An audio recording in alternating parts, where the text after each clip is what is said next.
तिरुमलवासा श्री वेंकटेशा हरि हरि गोविंदा तिरुमलवासा श्री वेंकटेशा हरि हरि சென்ற திருமொழியில் திருமந்திரத்தை நினைத்தார். பின்னர் அம்மந்திரத்தால் விளக்கப்படும் பொருளாகிய பெருமானை பற்றி எண்ணினார். இங்கு மந்திரத்தை கண்டவன் இருந்த இடத்தை சேர்வோம் என்கின்றார். முதல் திருமொழியில் பிரதி சென்றடை நெஞ்சே என்றார். காலப்போக்கில் செய்வோம் என்று ஆறியிருந்தது அந்த நெஞ்சு. அந்நிலையில் உலகின் நிலையாமையையும் ஐம்புல இன்பங்களின் தாழ்வையும் பற்றப்படும் இறைவன் தன் ஏற்றத்தையும் சொல்லி உண்மை நிலையை உணர்த்துகின்றார். இவ்வுடம்பு பாங்காக இருக்கும் நாளிலே ஒரு கணம் முற்படும்படி இறைவனை கிட்டி வணங்குவது அடுக்கும் என்கின்றார். முற்றமூத்துக்கோள் துணையா முன்னடி நோக்கி வளைந்து இற்ற கால் போல் தள்ளி மெல்ல இருந்து அங்கு இளையா முன் பெற்ற தாய் போல் வந்த பேச்சி பெருமுளை ஊடு உயிரை வற்ற வாங்கி உண்ட வாயான் வதறி வணங்குதுமே. முழுவதுமாக வயோதிகம் அடைந்து ஊன்றுகோலை துணையாக கொண்டு முன்னே வைக்க வேண்டிய அடியை குனிந்து பார்த்து முறிந்த கால் போல் தடுமாறி விழுவதற்கு முன்பு பகவான் எழுந்தருளி உள்ள திருவதரியை தரிசிக்க வேண்டும். மேல்மூச்சு கீழ்மூச்சு வாங்குவதற்கு முன்பாக பூதனையின் பெருத்த முளையில் வாய் வைத்து பாலோடு அவளது உயிரையும் வறண்டு போகுமாறு உறிஞ்சி குடித்த வாயை உடைய அந்த எம்பெருமான் எழுந்தருளி உள்ள திருவதரியை நமஸ்கரிப்போம் என்ற பொருளில் இப்பாசுரம் அமைந்துள்ளது. தள்ளாடும் முதிய பருவம் வருவதற்கு முன்னாடியே திருவதரியில் எழுந்தருளியுள்ள பகவானை வணங்குவோம் என்று ஆழ்வார் கூறுகின்றார். தள்ளாடும் முதிய பருவம் வந்துவிட்டால் தெளிவு இருக்காது, மறதியும் மயக்கமும் வந்துவிடும். அந்த காலகட்டத்தில் காலன் எந்த நேரத்திலும் வந்துவிடுவான். காலன் வந்த பிறகு மறுபிறவி எடுத்தே ஆக வேண்டும். புத்தியும் சக்தியும் உறுதியாக இருக்கும் இளமை பருவத்திலேயே பகவானை பற்றி கொண்டால் காலன் நம்மை நெருங்குவதற்கு அஞ்சுவான். இந்த பூமிக்கு எதற்காக வந்தோமோ அதை நிறைவேற்றிய வெற்றி வீரர்களாக நாம் ஆவோம். முதுமையில் சக்தி இழந்து தள்ளாட வேண்டிய நிலையில் இருக்கும் நாம் பரம்பொருளை தியானம் செய்யவோ கைங்கரியம் செய்யவோ முடியாது.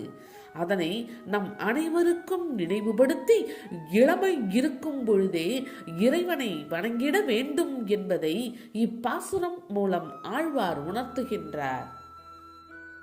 முதுகு பற்றி கை தளத்தால் முன் ஒரு கோள் ஊன்றி விதிர் விதிர்த்து கண் சுழன்று மேல் கிளை கொண்டு இருமி இது என் அப்பர் மூத்த ஆறு என்று இளையவர் ஏசா முன் மது உன் வண்டு பண்கள் பாடும் வதறி வணங்குதுமே. ஒரு கையால் முதுகை பிடித்துக்கொண்டு மற்றொரு கையால் முன்னால் ஒரு கம்பை ஊன்றிக்கொண்டு உடல் நடுங்க கண்கள் சுழல மேல் மூச்சு கீழ்மூச்சு வாங்கி இடையிடையே இருமி வாலிப வயதினர் இது என்ன கிழவனாலே தொல்லை என்று ஏசும் நிலை வருமுன்னரே பூவிலுள்ள தேனை குடித்து வண்டு இசைவாடும் திருவதரியை வணங்குவோம் என்ற பொருளில் இப்பாசுரம் அமைந்துள்ளது. சுற்றத்தார் தன் முதுமையை கண்டு ஏசுவதற்கு முன்னர் பகவான் திருக்கோயில் கொண்டிருக்கும் திருவதரை சென்று வணங்குவோம் என்று ஆழ்வார் கூறுகின்றார். இளமை என்பது களைகின்ற வேடம் என்பது நம் அனைவருக்கும் தெரியும். அப்படி தெரிந்திருந்தும் மாயையின் வலிமையால் அதை மறந்திருக்கின்றோம். மகாபாரதத்தில் யட்சன் ஒரு கேள்வி கேட்கின்றான். தர்மபுத்திரனை பார்த்து இந்த உலகில் அதிசயமானது எது என்பதுதான் அந்த கேள்வி. அதற்கு தர்மன் தந்த பதில் என்னவென்று தெரியுமா? தினந்தோறும் மனிதர்கள் மடிந்து கொண்டிருப்பதை நேராக கண்டும் கூட தான் மட்டும் நிலையாக வாழ்வோம் என்று மனிதன் நினைக்கும் நினைப்பே அதிசயத்திலும் அதிசயம் என்று பதில் சொன்னான் தர்மபுத்திரன். அதேபோல் முதுமை வந்தால் கம்பு ஊன்றி தள்ளாட வேண்டும். மேல் மூச்சு கீழ் மூச்சு வாங்கும். இது என்ன கிழவனால் தொல்லை என்று உறவினர்கள் நிந்திப்பார்கள். இவையெல்லாம் தெரிந்திருந்தும் கூட அதை மறந்து தேவையற்ற காரியங்களில் காலத்தை மனிதர்கள் கழித்து கொண்டிருக்கின்றார்கள். இதனைத்தான் திருமங்கையாழ்வார் இப்பாசுரத்தின் வாயிலாக நமக்கு உணர்த்துகின்றார். கண்கெட்ட பிறகு சூரிய நமஸ்காரம் செய்யாதே, இளமை இருக்கும் பொழுதே திருவதரியில் குடிகொண்டிருக்கும் பகவானை வணங்கி கரையேறி விடு என்று அவர் வழிகாட்டுகின்றார். உரிகள் போல் மெய் நரம்பு எழுந்து உன் தளர்ந்து உள்ளம் எல்கி நெறியை நோக்கி கண் சுழன்று நின்று நடுங்கா முன் அரிதியாகில் நெஞ்சம் அன்பாய் 1000 நாமம் சொல்லி வெறிகொள் வண்டு பண்கள் பாடும் பதறி வணங்குதுமே. உடம்பில் உள்ள நரம்புகள் உரி கயிறுகளைப் போல மேலே கிளம்பும். தசைப்பிடிப்பு குலையும். அதனால் மனம் வருந்தும். நடக்கும் வழிபார்த்து அதனாலேயே விழிகள் சுழல முன்னடி வைக்க முடியாமல் நின்று நடுங்கும் காலம் வரும். இப்படிப்பட்ட காலம் வருவதற்கு முன்பே ஏ மனமே, எம்பெருமானிடம் பக்தி கொண்டு அவனது 1000 நாமங்களையும் சொல்லி மது உண்டதால் உன் மத்தம் கொண்டு வண்டுகள் இசைபாடும் திருவதரியை வணங்க வேண்டும் என்பதை புரிந்து கொள்வாயாக என்ற பொருளில் இப்பாசுரம் அமைந்துள்ளது. இப்பாசுரத்திலும் முதுமையின் அவல நிலையை ஆழ்வார் உலகத்தவருக்கு எடுத்து காட்டுகின்றார். சுவரில்லாமல் சித்திரம் வரைய முடியாது. இந்த உடலை பயன்படுத்தித்தான் உள்ளே இருக்கும் நாராயணனை நாம் பற்ற முடியும். அந்த உபாயத்திற்காகத்தான் இந்த உடல் நமக்கு தரப்பட்டுள்ளது. பணம் சம்பாதிப்பது எதற்காக? மனைவி மக்களை காப்பாற்றுவதற்குத்தான். நம்மை பெற்றெடுத்த தாய் தந்தையை பாதுகாப்பதற்குத்தான். ஏழை எளியவர்களுக்கு நம்மால் முடிந்த உதவிகளை செய்வதற்குத்தான். இந்த நல்ல காரியங்களுக்கு உபாயமாக பணம் பயன்படுகின்றது.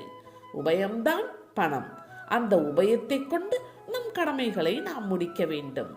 கடமையை காற்றிலே பறக்க விட்டுவிட்டு பணத்தை எவருக்கும் செலவு செய்யாமல் பூட்டி வைத்தால் என்ன ஆகும்? அந்த பணமே பாவ மூட்டையாக மாறிவிடும் அல்லவா? அதே போலத்தான் இந்த உடம்பு பகவானை வணங்கி உள்ளே இருக்கும் உத்தமனை காண்பதற்காக தரப்பட்டுள்ளது.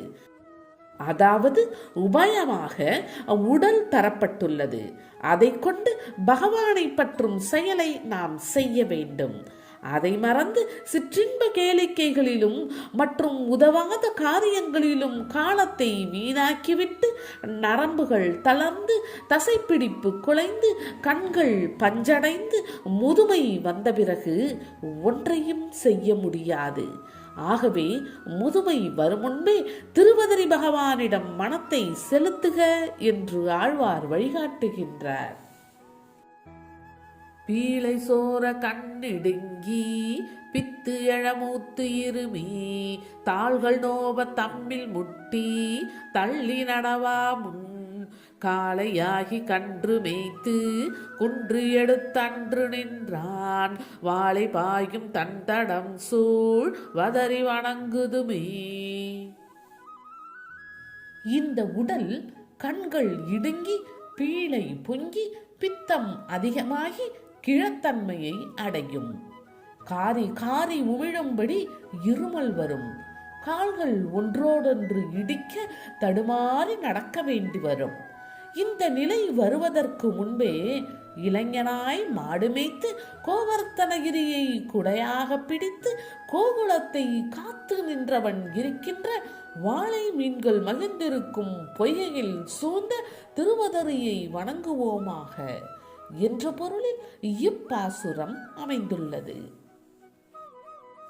இப்பாசுரத்திலும் வயோதிகம் வருமுன்னே பகவானை வணங்க வேண்டிய அவசியத்தை ஆழ்வார் மிக அருமையாக எடுத்து காட்டுகின்றார். இப்பொழுது பணத்தை குவித்துவிட்டால் வயோதிகத்தில் மகிழ்ச்சியாக வாழலாம் என்று பலர் தப்பு கணக்கு போடுகின்றார்கள். வயதான காலத்தில் வாய்க்கு ருசியாக இருப்பதை சாப்பிட முடியாத நிலைமை ஏற்படும். அத்தியாவசிய தேவைகளுக்கு கூட பிறருடைய உதவியை நாட வேண்டிய கட்டாயம் வரும்.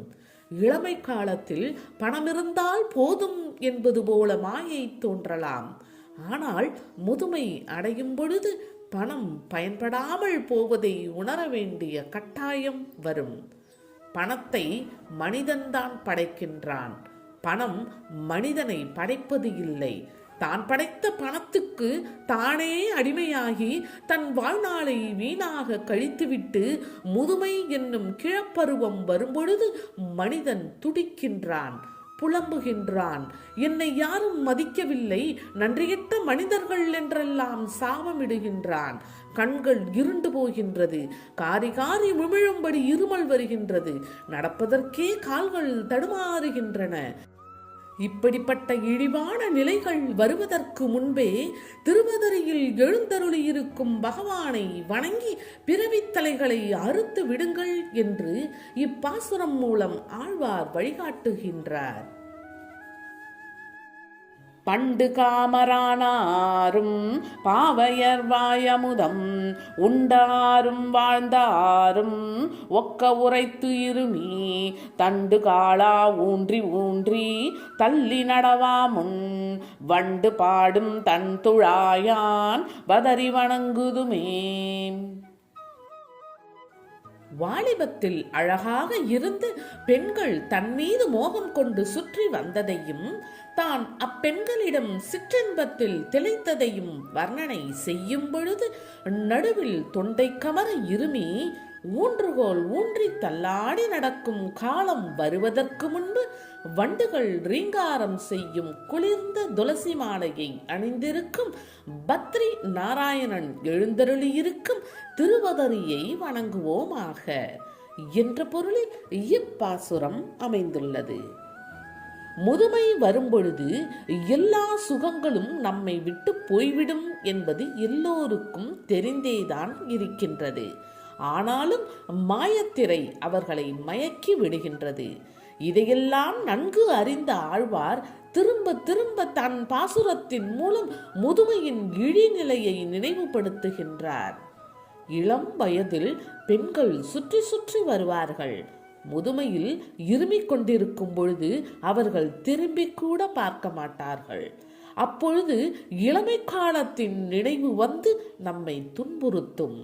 தன் மீது கொண்ட மோகத்தால் தன்னை சுற்றி சுற்றி வந்த பெண்கள் தன்னை ஏறெடுத்தும் பார்க்க விரும்பாமல் ஒதுங்குவதை தாங்க முடியாது.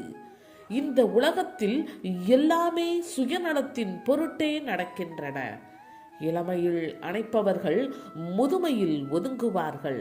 இது இயல்பு, கசப்பான உண்மையும் கூட.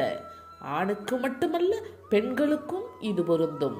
இளமை இருக்கும் பொழுது வட்டமிடும் காளைகள் முதுமை வந்து முகங்கள் சுருங்கி போகும் பொழுது ஏறெடுத்தும் பார்க்க மாட்டார்கள். கிழவி என்ற பட்டத்தை தான் கொடுப்பார்கள். இதனையெல்லாம் ஆண் பெண் இரு தரத்தாரும் நினைவுபடுத்தி அந்நிலை வருமுன் பத்ரி நாராயணனை திருவதரியில் தரிசித்து பிறவித்தலையை அறுக்க ஆழ்வார் இப்பாசுரத்தின் மூலம் வழிகாட்டுகின்றார்.